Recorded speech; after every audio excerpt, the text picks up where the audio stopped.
I never thought I'd be the kind of person who'd dread Thanksgiving. But here I was, 25 years old, sitting in my cramped studio apartment above Chen's laundromat on Maple Street, staring at the cream-colored invitation like it might bite me. The cardstock was expensive, probably ordered from that boutique place in downtown Riverside, where Aunt Margaret got all her party supplies, and my name was written in perfect calligraphy that somehow managed to look both elegant and condescending at the same time. You are cordially invited to the annual Harrison family Thanksgiving celebration at the Margaret Harrison estate, it read, as if we were some kind of old money dynasty instead of a fractured collection of people who happen to share DNA and a talent for making each other miserable. I set the invitation down on my secondhand coffee table, the one I'd found at a yard sale 3 years ago, and refinished myself because new furniture wasn't exactly in my budget when I was working doubles at Morrison's Diner and weekend shifts at Save Mart to keep my head above water. The apartment wasn't much, just 400 square feet of peeling paint and a radiator that clanked like it was trying to communicate in Morse code. But it was mine, paid for with my own money, and nobody could take that away from me. Nobody except Aunt Margaret, apparently, who never missed an opportunity to remind me that I was living in what she called a shoebox, her voice dripping with that particular brand of pity that felt more like contempt wrapped in concern. My phone buzzed on the counter, and I knew without looking it was probably another text from my mother asking if I had RSVP'd yet, using way too many exclamation points and trying to guilt me into going with reminders about family and togetherness, and all those words that meant nothing when you spent every gathering being used as the family punching bag. I ignored it, walking to the window instead and looking out at the street below where Mr. Chen was hosing down the sidewalk in front of his shop, the November air cold enough that I could see his breath, and I wondered what it would be like to have a family that actually felt like a refuge instead of a battlefield. The truth was, I had a secret, something nobody in my family knew about, something I'd been carrying around like a ticking time bomb for almost 3 years now, since the lawyers first contacted me after Grandpa died. Grandpa Joe, the only person in that whole dysfunctional circus who'd ever actually seen me, really seen me, not as a disappointment or a charity case or whatever narrative they'd constructed about the poor relation who couldn't get her life together, but as someone with potential and dreams and a future worth believing in. He'd been a machinist at Brookfield Manufacturing for 42 years, saved every penny, invested carefully, and built something substantial. And when he passed away from a heart attack while working in his garage on a Sunday afternoon, he'd left behind more than anyone expected. $8.2 million in a trust fund, to be exact, held by Northwestern Trust and Financial Services, locked away until I turned 25 and met certain conditions that the lawyers explained to me in that sterile conference room with the fake plants and fluorescent lighting that made everyone look slightly dead. The conditions weren't about money or education or achievement in any traditional sense, because Grandpa knew those weren't the things that mattered. The conditions were about character, about proving I could withstand hardship and maintain my integrity and not become the kind of person who measured worth in dollar signs and zip codes.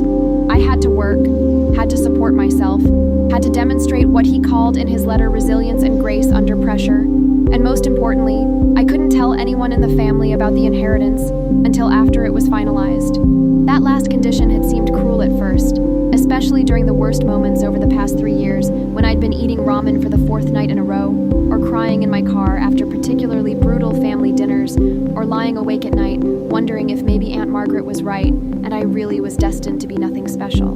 But I understood it now, sitting in my apartment holding that invitation, because Grandpa had known exactly what he was doing. He was testing me, yes, but he was also protecting me, giving me space to become who I was meant to be without the weight of family expectation or the corruption that sudden wealth could bring. And more than that, he was setting up a moment of truth that would reveal everyone's real character, mine included. The trust would finalize in exactly 48 hours, 2 days after Thanksgiving, which meant this dinner at Aunt Margaret's mansion in the Heights would be my last performance as the family failure, my last experience of their casual cruelty before everything changed. I'd been back and forth a dozen times about whether to go, pacing around this tiny apartment until I'd probably worn a path in the already thin carpet, weighing the satisfaction of avoiding them entirely against the poetic justice of being there when the truth finally came out. I could picture it so clearly, the way Aunt Margaret's face would freeze mid-insult when the bank representative arrived, the way my cousin Brittany would stop mid-laugh about whatever new expensive thing she'd bought with money she didn't earn, the way the whole pretentious tableau would crumble like a sandcastle at high tide. I picked up the invitation again, running my fingers over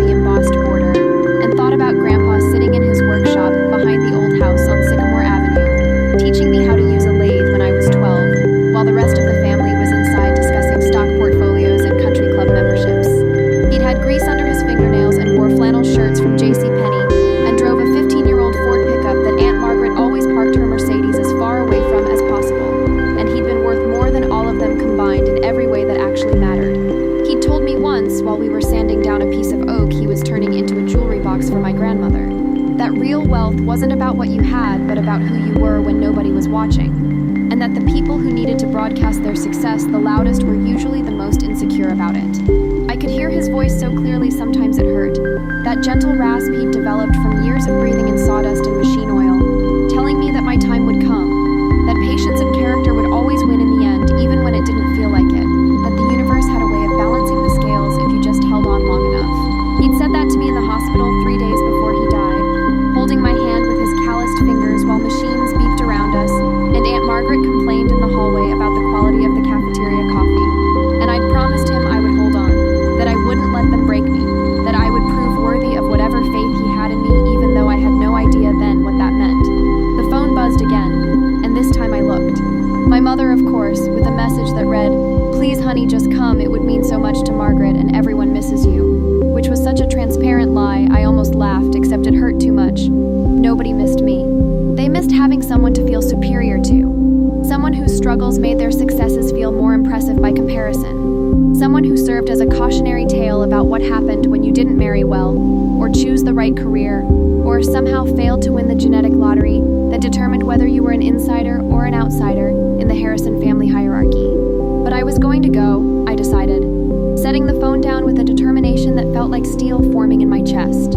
I was going to go, and I was going to sit through their insults and their pitying looks and their barely concealed contempt one last time, and I was going to do it with the quiet knowledge that in 48 hours everything would change, that justice was coming not because I demanded it or schemed for it, but because Grandpa had loved me enough to ensure it, and that sometimes the best revenge wasn't revenge at all, but simply the truth revealing itself at exactly the right moment.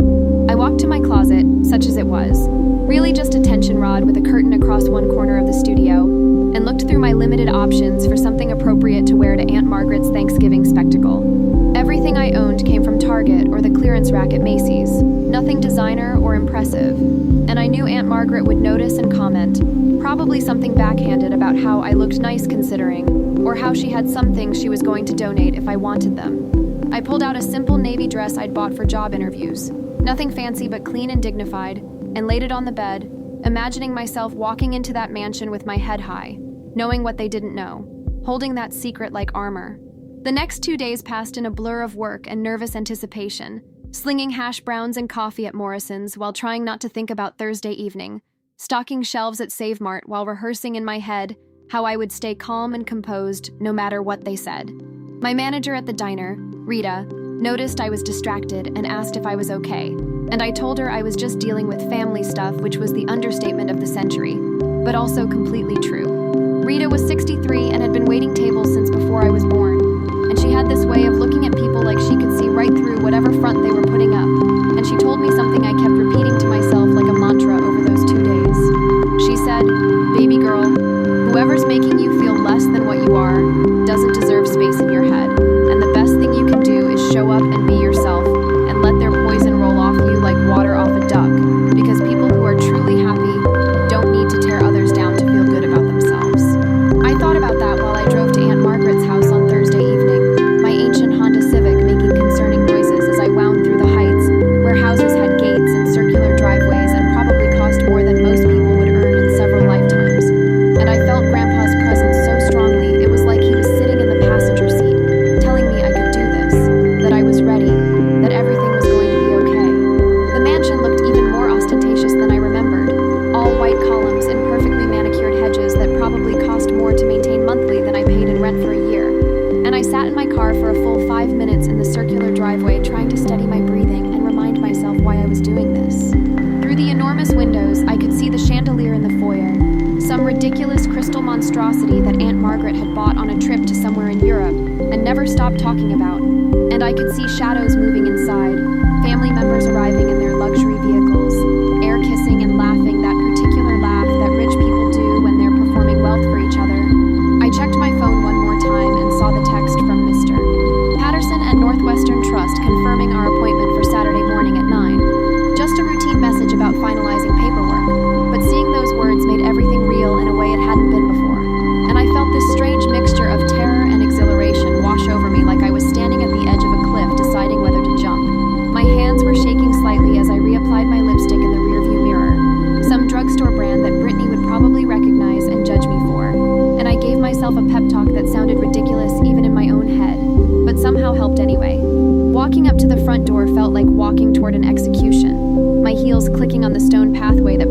cost more per square foot than my entire apartment. And before I could even ring the bell, the door swung open and there was James the butler. Because of course Aunt Margaret had a butler, looking at me with that professionally neutral expression that somehow conveyed both welcome and subtle disapproval. He took my coat, a threadbare thing from Burlington Coat Factory that I'd had since college, and gestured toward the great room where I could hear voices and laughter, and the unmistakable sound of expensive wine being poured into crystal glasses. The moment I walked in, I felt every eye in the room turn toward me with that awful mix of curiosity and pity that I'd come to recognize over the years, and Aunt Margaret swept toward me in a designer dress that probably cost more than my car, her arms outstretched in a gesture that looked affectionate from a distance but felt cold and performative up close. "Oh, sweetheart," she said in that voice that dripped with artificial sweetness. "We're so glad you could make it." And then she leaned in to kiss my cheek and whispered just loud enough for me to hear, "That's a brave choice of dress," before pulling back with a smile that didn't reach her eyes. Brittany was sprawled on the leather sofa near the fireplace, 23 years old and already carrying herself like she owned the world, or at least the parts of it that mattered to her. Wearing what I recognized as a Gucci blouse because she'd posted about it on Instagram 17 times, and she looked up from her phone long enough to wave lazily and say something to her boyfriend Chad about how nice it was that everyone could make it. Emphasis on everyone in a way that made it clear she was talking about me, the charity case who showed up to these things like some kind of obligation. Uncle Robert was holding court near the bar, discussing something about commercial real estate development with two men I didn't recognize, probably business associates who'd been invited to make the gathering feel more important than just another family dinner. And he nodded at me with that absent smile people give when they're acknowledging your presence without actually caring about it. My mother was in the corner looking uncomfortable, as she always did at these gatherings, caught between her loyalty to me and her desperate need to remain in Margaret's good graces. And when our eyes met across the room, I saw her mouth, "I'm sorry," even though she wasn't sorry enough to actually defend me or stand up for me or do anything except enable the whole toxic dynamic. Dinner was announced within 20 minutes of my arrival, and we all filed into the formal dining room where the table looked like something out of a magazine spread, complete with china from some exclusive manufacturer and silverware that probably required a manual to use correctly. And there were place cards at each setting because God forbid anyone just sit where they wanted like normal human beings. I wasn't surprised to find myself at the far end of the table, as far from Aunt Margaret's seat of power as possible, positioned between my mother, who wouldn't meet my eyes, and an empty chair that I assumed was meant for someone running late. The meal started with small talk and wine, lots of wine, the expensive kind from vineyards in Napa Valley that people discussed like it was a personality trait, and I sipped water while everyone else got progressively louder and more animated, their inhibitions dropping with each glass. Aunt Margaret was telling some elaborate story about renovating her vacation home in Aspen, and Brittany was chiming in about her recent promotion to junior account executive at her father's marketing firm, a position she'd obviously earned entirely on merit and not nepotism. And Uncle Robert was pontificating about the economy and real estate markets like he was some kind of financial prophet. Then Aunt Margaret turned her attention to me with that predatory focus she got when she'd had enough wine to say the quiet part loud, and she asked in a voice that carried down the entire table how I was doing, really doing, and was I still living in that little place above the laundromat on Maple Street because she'd driven past it the other day and it looked rather run down. I felt every molecule in my body tense up, but I forced my face into a pleasant expression and said yes, I was still there, and it suited my needs just fine, which was the most diplomatic way I could think of to say mind your own business without actually starting a scene. Brittany jumped in then, because she could never resist an opportunity to twist the knife, mentioning how she'd just leased a new BMW X5 from Riverside Luxury Motors, and wasn't it amazing how some people just had a natural talent for success, while others struggled no matter how hard they tried. And she said it with this look of fake sympathy that made my stomach turn. Uncle Robert added something about how the service industry was a perfectly respectable field, and there was no shame in it, which somehow managed to be both condescending and insulting at the same time, implying that working at a diner was the best I could hope for, my ceiling rather than my current circumstance.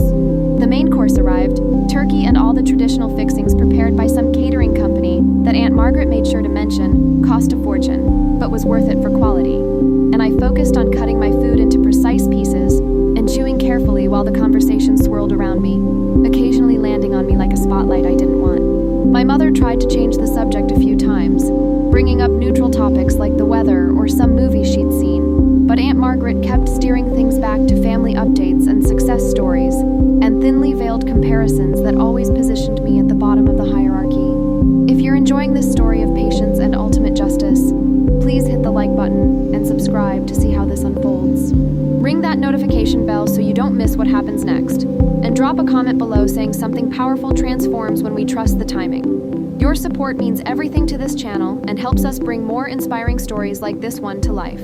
Somewhere between the main course and dessert, the conversation took a turn that I should have seen coming but somehow didn't, shifting to discussions of family legacy and inheritance and what Grandpa Joe had left behind when he passed away 3 years ago. Aunt Margaret mentioned, with practiced casualness, that the estate had been distributed appropriately among those who had maintained close relationships with him and contributed to the family's standing, which was such a blatant rewriting of history that I almost choked on my green beans. She went on to say that Grandpa had been very clear about his wishes regarding who deserved to benefit from his hard work and careful planning, looking directly at me when she said the word deserved, like it was a weapon she was wielding. Brittany couldn't resist adding her own commentary, something about how Grandpa had always been such a good judge of character and knew which family members would honor his legacy properly. And she said it while examining her manicured nails like the whole conversation bored her, which somehow made it worse than if she'd been actively malicious. Uncle Robert nodded sagely and mentioned something about fiscal responsibility and how Grandpa had valued people who demonstrated sound judgment and financial acumen, completely ignoring the fact that Grandpa had driven a pickup truck and worn the same flannel shirts for 20 years and valued kindness and integrity over bank balances.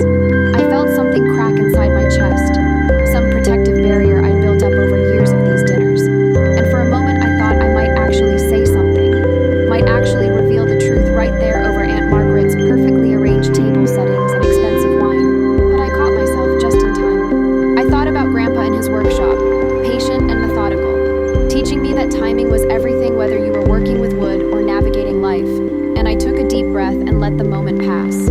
Let them think whatever they wanted to think for just a little bit longer. But then Aunt Margaret said something that pushed me closer to the edge than I'd ever been, mentioning how sad it was that some people never quite figured out how to make something of themselves, despite having every opportunity. And she looked at me with those cold blue eyes and added that my grandfather would have been so disappointed to see how I turned out, working minimum wage jobs and living paycheck to paycheck at 25, when I should have been establishing a career and building a future.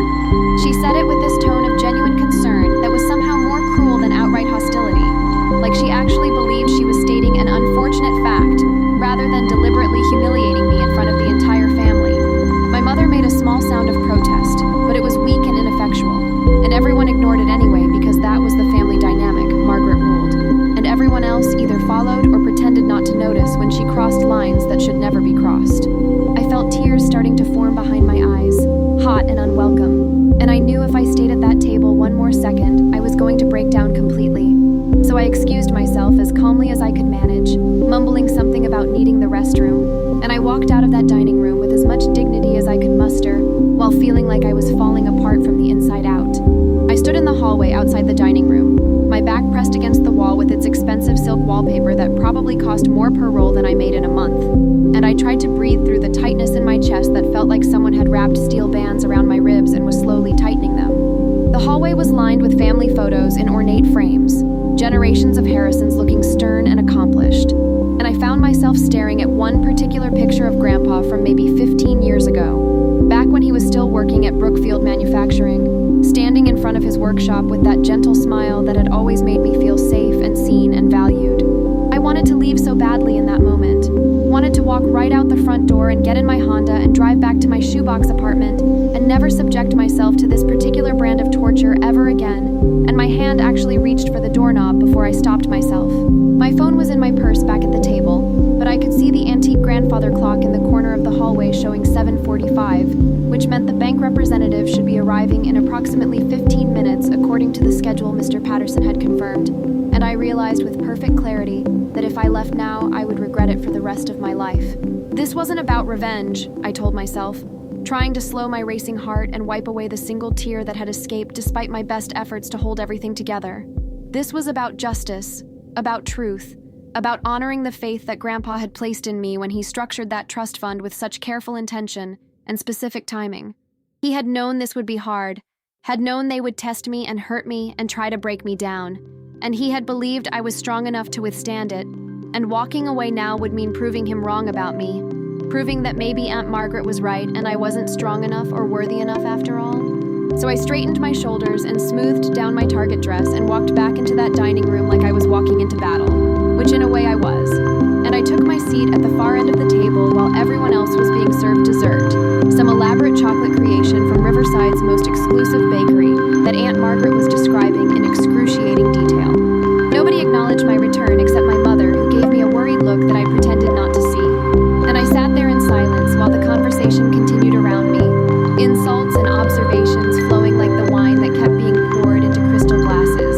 Brittany was showing everyone pictures on her phone of her new apartment in the Riverside Heights luxury towers, a 2-bedroom with floor-to-ceiling windows and a view of the river. And she made sure to mention the rent was $4,000 a month, but totally worth it for the amenities and the address, glancing at me periodically to make sure I understood the implicit comparison to my situation. Uncle Robert started talking about investment portfolios and retirement planning, directing his comments toward the younger generation as if he was imparting wisdom rather than just showing off his financial literacy. And he made some joke about how some people needed to start planning for their future before it was too late, which everyone laughed at except me and my mother. Then Aunt Margaret, emboldened by wine and the apparent success of her earlier barbs, decided to launch into what I can only describe as a monologue about family values and contribution and what it meant to be a Harrison. And she talked about legacy and responsibility and maintaining standards, and every single word felt like it was aimed directly at me even when she wasn't looking in my direction.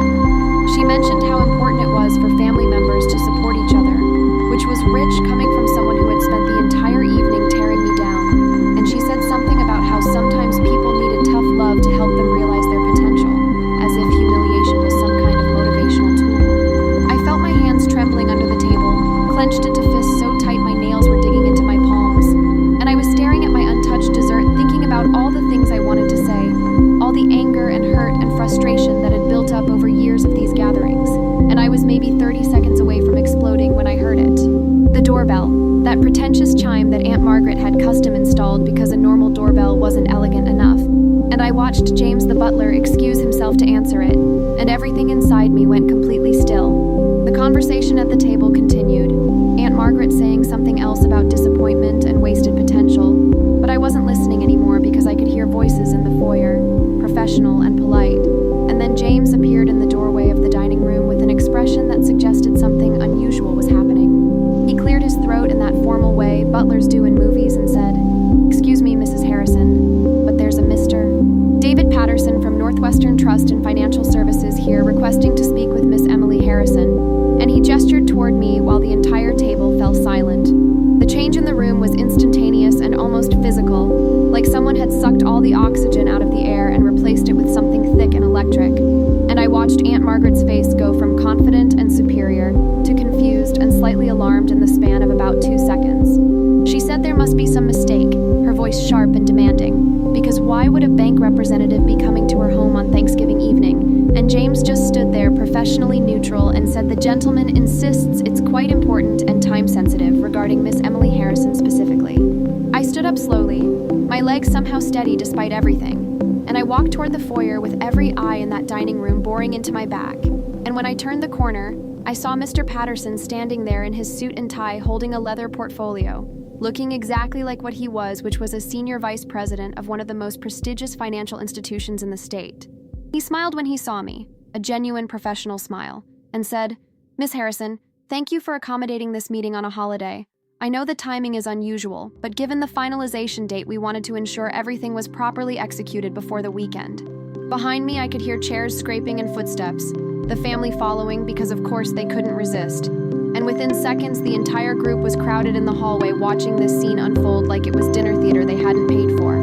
Mr. Patterson seemed unfazed by the audience, continuing in his calm professional voice to explain that he was there to complete the final paperwork for the Joseph Harrison Memorial Trust Fund, established 3 years ago upon Mr. E. Harrison's death with specific instructions for distribution upon the beneficiary reaching age 25 and meeting certain character requirements. Aunt Margaret actually gasped, a sound I'd never heard her make before, something between shock and outrage, and she said that's impossible because Joe's estate was settled years ago through Miller and Associates law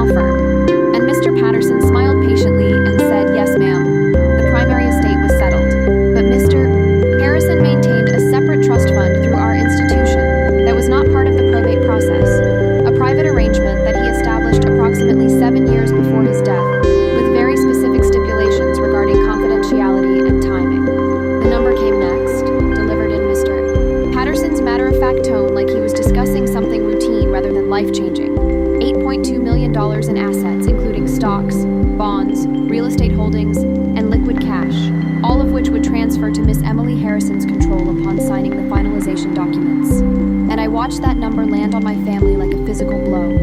Uncle Robert's mouth literally fell open. Brittany's phone slipped from her hand and clattered on the marble floor.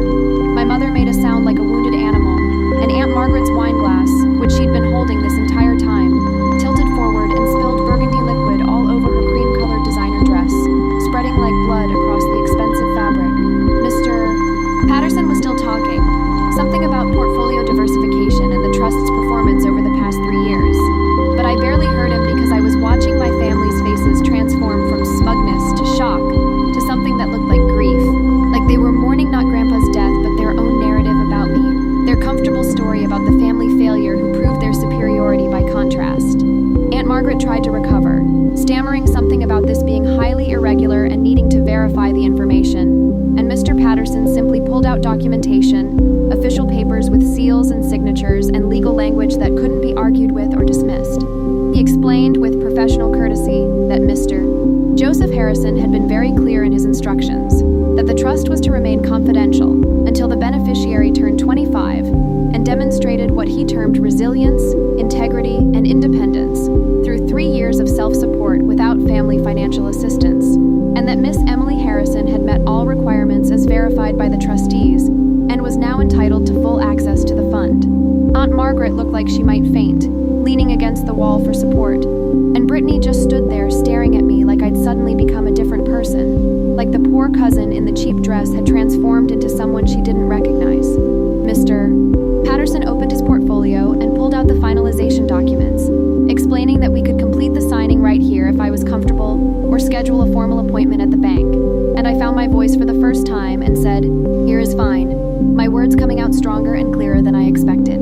He handed me a pen, expensive and heavy, and I signed my name on line after line while my family watched in complete silence, the only sound in that hallway the scratch of pen on paper and the grandfather clock ticking away seconds that felt like they contained entire lifetimes. When it was done, Mr. Patterson congratulated me and said the funds would be accessible within 24 hours. And he explained briefly about the team of financial advisors that Grandpa had arranged to help me manage the inheritance responsibly. And he handed me his business card and a folder containing account information and next steps. And then he shook my hand with genuine warmth and said, "Your grandfather was very proud of you, Miss Harrison. He wanted me to tell you that if I had the opportunity." Those words broke something open inside me, something that had been locked tight for 3 years, and I felt tears coming, but this time, they weren't tears of humiliation or pain. They were something else entirely, something that felt like relief and validation and grief and joy all mixed together. Mr. Patterson left, escorted out by James, who looked like he'd just witnessed something he'd be telling his own family about for years, and I turned to face the people who'd spent the evening making me feel worthless and small and inadequate. Aunt Margaret recovered first because she always did, trying to smile and say, "Well, this is wonderful news.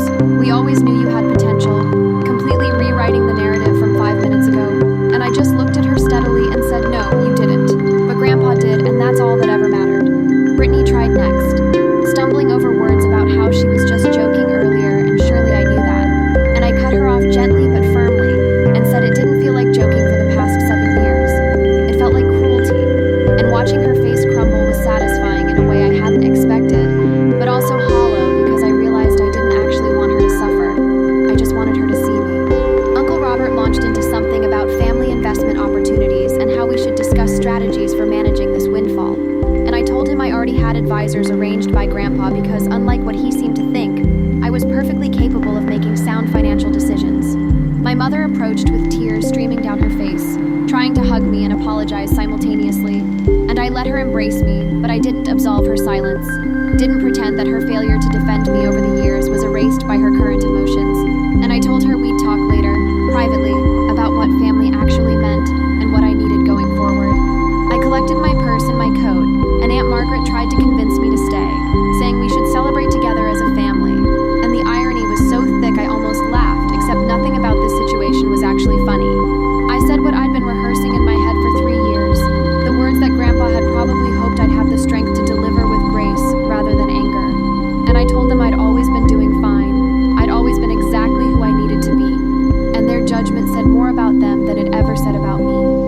walked out of that mansion with my head high and my dignity intact, leaving behind a family that had never valued me, and stepping into a future that Grandpa had believed in even when I couldn't believe in it myself.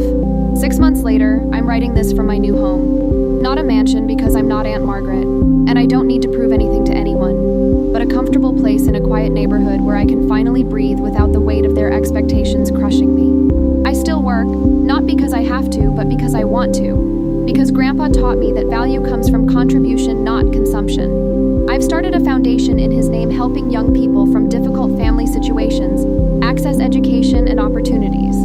And I volunteer at Morrison's Diner sometimes just to stay connected to Rita and the people who saw me as valuable when I had nothing. I don't go to family gatherings anymore, not because I'm angry, but because I've learned that blood doesn't obligate you to accept abuse. And I've built my own chosen family from people who celebrate my success instead of resenting it. Aunt Margaret sends occasional texts trying to reconnect, and Brittany posts passive-aggressive things on social media about fake family members.